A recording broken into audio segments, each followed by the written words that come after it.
Hello, my name's Tony Bradman, and I'm an author of children's books. And my latest book is called Viking Boy, The Real Story. And there's actually quite an interesting story about how this book came into being. I've been writing children's books for many, many years. Started back in the 80s. Was very well known for a character called Dilly the Dinosaur at one time. But I've written all sorts of stuff, poetry, picture books. I've also edited lots of books, lots of collections of anthologies, and other stuff as well. But something I always wanted to do was to write historical fiction. And I'd never really done that till about 13, 14 years ago, and I began to write short pieces, short books. But I had an editor at Walker Books at the time called Jill Evans, who I'd worked with on Dilly the Dinosaur, and she asked me to think about writing a book for a graphic novel series they were developing. I'd had an idea for a title, Viking Boy. It's a good title, Vikings, like a warrior, boy. It's about a boy. So could it be a story about a boy who becomes a Viking? And when Jill asked me about that, I thought, yeah, okay, I'll try and make that into a plot. And I did, and I created Viking Boy.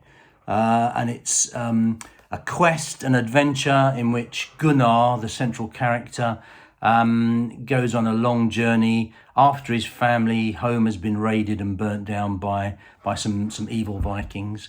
And I really enjoyed doing it. It was great. Did lots of research. Went to the Viking Ship Museum in Norway near Oslo, and also the Viking Ship Museum in Roskilde in Denmark. Read lots, but I already knew a lot about the Vikings anyway, mostly because when I was at primary school, I had a teacher called Mr. Smith in my last year who read our class The Hobbit, which turned me into a reader. And from that moment on, I became an obsessive reader. And The Hobbit, actually, as we all know, written by J.R.R. Tolkien, who, it turns out, of course, was for many years the professor of Anglo Saxon at Oxford University. And he was steeped in Northern European myth and legend, the Anglo-Saxons, Beowulf, but also the Vikings. So large parts of The Hobbit and the Lord of the Rings come from those sources. I mean, I think the list of dwarf names in The Hobbit, Fili, Kili, Oin, Gloin, Thorin, Oakenshield, you can find those in an Icelandic saga, and certainly the dragon, the treasure hoard, even Gandalf. And Gandalf looks very much like Odin, the descriptions of Odin. So I was always interested in the Vikings for years and years and years. And when I wrote Viking Boy, it gave me a real opportunity to indulge in that and do lots of research and read about the Vikings and put all that into the book. The book became very successful, particularly in schools. Walker asked me to write another book, which I did, and that's Anglo Saxon Boy. Strictly speaking, it's not a sequel to Viking Boy. It's actually about the last days of Anglo-Saxon England, and it's narrated by the son of Harold Godwinson, who was the last English king defeated by William the Conqueror at the Battle of Hastings. So I had a lot of fun with that as well, because similar kind of background, a lot of Viking stuff, and a lot of Saxon history. So that was really interesting. Then we were casting around thinking about, what could I do next? And that book is this one, Viking Boy, The Real Story. And it was Walker. I'd been interested in writing a non-fiction book for a long time, and they said, well, why don't you do it using the characters from Viking Boy as the narrators, which was a great idea.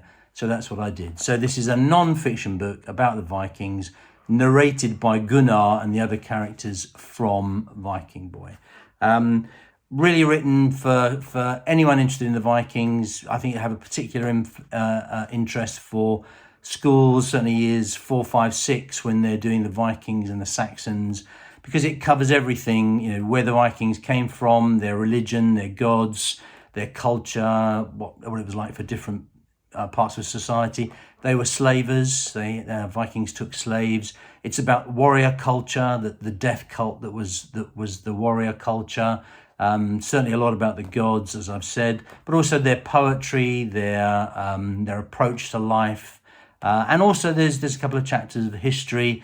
One thing that people don't know a lot about is the Vikings in the East and how they really created Russia, their journeys to the Byzantine Empire, Constantinople. So That's the book, fabulously illustrated by Tom Sperling. Some really good pictures in it. I'm really impressed with the way they've done that. It's beautifully produced as well. But I thought I might read a bit. So this is the introduction. Hail stranger, my name is Gunnar, and you might have read about my adventures in the book Viking Boy. In that tale, or saga as we call such things here in the north, I swore an oath to avenge my father's murder, and I went on a long, hard journey through the world of the Vikings so I could fulfill it. Now I have returned to take you on a journey of your own through the same world. In this book you will find out where and how we Vikings lived, what beliefs we held and what we did, and you will travel to the new lands we settled. You will meet my family and friends and many other Viking people, and even the great god Odin. So find your warmest cloak, pull on a pair of strong boots, and make sure your sword is loose in the scabbard. There will be danger ahead and a storm of blades in battle, but there will also be companions in longship and shield wall, poetry by the hearthfire, tough Viking men and women, and gleaming Viking treasure. Are you ready? Then come with me. And there's the picture of Gunnar inviting you into the book. I hope you enjoy it.